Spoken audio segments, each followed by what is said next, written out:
জয়নগরে খুনের যাবজ্জীবন সশ্রম কারাদণ্ডের নির্দেশ দিল বারুইপুর ফাস্ট ট্র্যাক কোর্টে।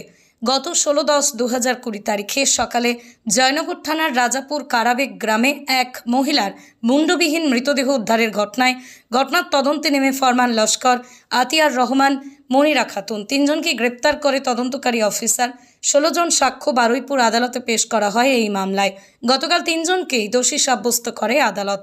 আজ বিকাল 5:30 নাগাদ বারুইপুর ফাস্ট ট্র্যাক কোর্ট তিনজনের যাবজ্জীবন সাজা ঘোষণা করল। Bureau report, star Kolkata digital. 16/10/2020 একটা কমপ্লেন জমা পড়ে যে তার দুদিন আগে এই মেয়েটি, মানে আমাদের যে মামলার ভিকটিম, তিনি আমাদের এইখান থেকে ওর বাড়ি থেকে ওকে আসামি লস্কর, ফরমান লস্কর ওকে বাড়ি থেকে নিয়ে যায়। এই বলে, মানে আলিয়া লস্কর যে আমাদের ভিকটিম, তাকে ফরমান লস্কর এবং মনিরা বিবি বলে একটি মেয়ে, তারা নিয়ে যায় এটা বলে যে তাকে চাকরি দেবে কারণ এই মেয়েটি প্যান্ডামিকের পরে এই মেয়েটি অনেক আগেই হাজব্যান্ডকে বাড়িতে রেখে যায়, দেখে না, অবহেলা করতো, আর এর ফলে ওর বাচ্চাও ছিল, যার ফলে মেয়েটি চাকরির খোঁজ করছিল। তো ব্যাগের ফ্যাক্টরিতে চাকরি দেওয়ার নাম করে ওকে ফরমান লস্কর এবং বাকিরা নিয়ে যায়। দিয়ে গিয়ে ওরা একটা বাড়ি ভাড়া নেয় তাল দিতে বাড়ি ভাড়া নিয়ে সেখানেই মেয়েটিকে নিয়ে গিয়ে ওঠে। সেখানে ওরা খাওয়া দাওয়া করে, মেয়েটি কিছু বুঝতে পারেনি, এরা একটা প্ল্যান আগে থেকে করে রেখেছিল। তারপর রাত্রির বেলা 1:30-2 নাগাদ, 12টা 12:30 পর থেকে 2টোর মাঝখানে বাইকে করে এই ফরমান লস্কর এবং আরেকজন আসামি এরা মেয়েটিকে নিয়ে, ভিকটিমকে নিয়ে একটি স্পেসিফিক জায়গায় নিয়ে যায় এবং সেখানে অ্যাবান্ডেন্ট জায়গায় যাওয়ার আগে, যেহেতু এখন রাস্তায় নাকা চেকিং হয়, একজন কনস্টেবল ওই বাইকটাকে এবং ওই 4 জনকে দেখতে পায় একটা বাইকের মধ্যে, এবং কনস্টেবল তখন জিজ্ঞেস করে যে কোথায় যাওয়া হচ্ছে। তখন ওরা বলে আমরা সাধ্য বাড়ি যাচ্ছি, তারা আছে। কিন্তু বুদ্ধি করে ওই কনস্টেবল করেছিল ওই গাড়ির ছবি একটা তুলে গ্রুপে শেয়ার করেছিল, যেটা নাকাচাইয়ে করতে হয়।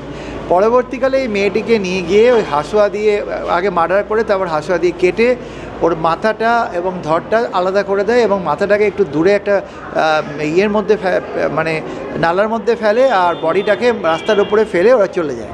পরের দিন সকালবেলা একটা লোকাল লোক ওখানে গিয়ে ওটা দেখতে পায়, তারপর কমপ্লেন ফাইল করে, সেই বেসিসে কেস হয়। আমাদের এই কেসে মোট 16 জন সাক্ষী আমরা এক্সামিন করেছি, ডাক্তার, সায়েন্টিফিক এক্সপার্ট, এসব মিলিয়ে।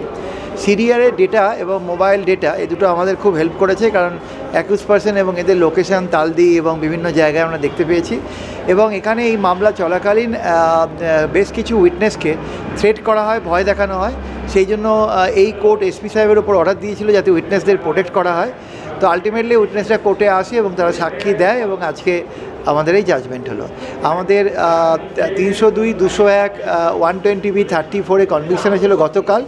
আজকে কোয়ান্টামটা আমাদের বলে দিল 302-এর জন্য যতদিন বাঁচবে টিল ডেথ তাদেরকে রিগোরা সশ্রম কারাদণ্ড হলো। এছাড়া 10,000 টাকা ফাইন, অনাদায় আরও 6 বছর, এবং তারা 201-এর জন্য তাদের 7 বছর এবং অনাদায় 5,000 টাকা এবং 5,000 টাকা। এবং এরা যদি এই 7 বছরটা মানে টিল ডেথের পর, মানে সঙ্গে একসাথে চলবে না, পরবর্তীকালে যদি ওরা কোনোভাবে লিখিতভাবে করে শাস্তি কমানোর জন্য চেষ্টা করে, রিহ্যাবিলিটেশন বা অন্য কোনো গ্রাউন্ডে, সেক্ষেত্রে 7 বছরটাকেও কনসিডার করতে হবে, ওরা অ্যাড হবে। তো এই হিসেবে আমাদের আজকে আমরা কোর্টের কাছে প্রার্থনা করেছিলাম যে কঠিন থেকে কঠিনতম শাস্তি দিতে হবে, কারণ ক্রাইমটা খুব নৃশংস। তো সেই হিসেবে ওর মা মেয়েটিকে দেখতে পায়, মেয়েটি কাটা মাথা দেখতে পায় বডি পার্ট দূরদর্শনের একটি খবরে। সেখান থেকে মা জানতে পারে যে তার মেয়ে আর নেই। কিন্তু ঘটনা যেদিনকে ঘটে সেদিনকে রাত্রিবেলায় কিন্তু মেয়েটি ফোন করে মাকে বলে যে আমি এই আসামিদের সঙ্গে, তখনও মেয়েটি জানতো না কিছুই, ওই তালদিতে ভাড়া বাড়িতে আছে। তো আলটিমেটলি আমাদের যে সমস্ত এভিডেন্স